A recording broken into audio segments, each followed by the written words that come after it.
They're not patients. They're just people that we're in relationship with. And I think that that's really key to how we continue to be in relationship with people here.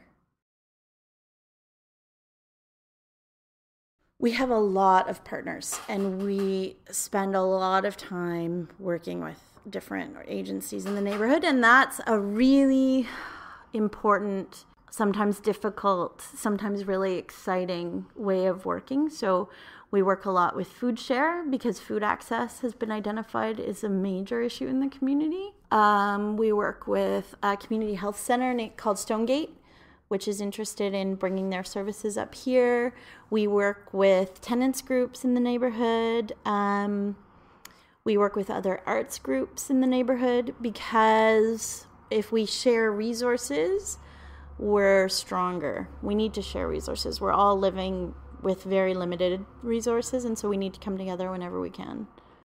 So one of the most important partnerships that we have is with Toronto Community Housing, who give us this space to work out of, give us performance spaces, and most importantly, are working with us on transforming the park in the center of the neighborhood. We're doing a lot of things that have never been done before in a context of TCHC, or feel new and exciting and also risky.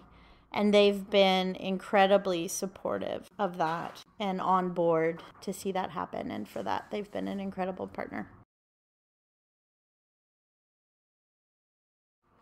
I don't like to call it a model, and nothing that we do at Jumblies or any of the offshoots projects do we call models. And in fact, we've felt in the past that we are looked at as a model, and that can compromise what other people are doing in the field. And so we really reject that idea in general. We have a vision and a way of working in the world that we're committed to, and that is central to everything that we do, but we're always evolving and changing.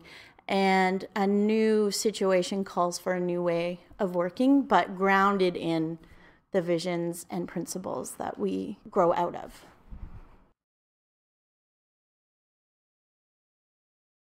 I think going back to that thing about resisting models, allowing it to stay fresh and making sure that the artistic process is always at the center of what we do, and that as artists we're excited about where we're going next is key.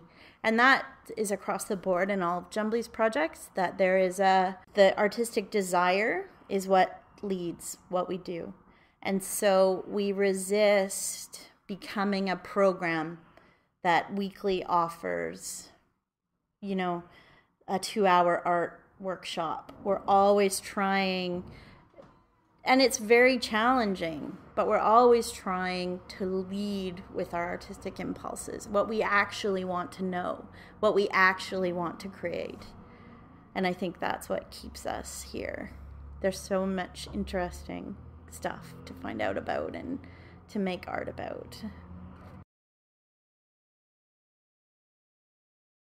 I think you have to be an artist. At the center of what an organization is doing, there needs to be an artistic impulse, and that's the tradition I come out of, and that's what sustains me. There's a really interesting continuum of technical excellence and conceptual excellence that we all work within. So we have interesting ideas and ways of looking at the world, and we have an artistic excellence to help work that through with the people that we're making art with. So we're holding those two things in balance, and I think that that's really important. I think the finance side and fundraising side cannot be understated, and I think that it's an incredible challenge for everyone to build a life for themselves out of this work, because it is a way of life, but it's a very challenging one. The piece about working with people and coming to people with a generous spirit is really important, but that the key to that is really about being yourself. I think that's one of the most important skill sets that people bring to the work, is being real about who they are and being committed to having a real relationship with the people that they're meeting in the community they're working in.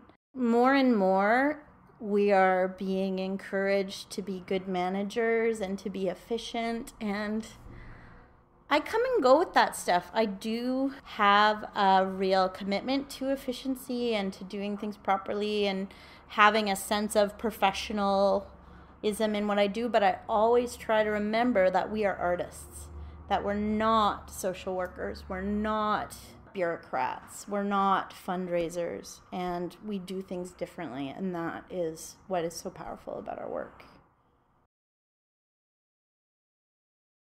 I think when people walk through the door and just want to sit down and talk, when we're included in conversations about what Mabel is, I think that's another way that we are successful. When when we can't walk down the street without being stopped by our neighbors, I think that's a way that we know.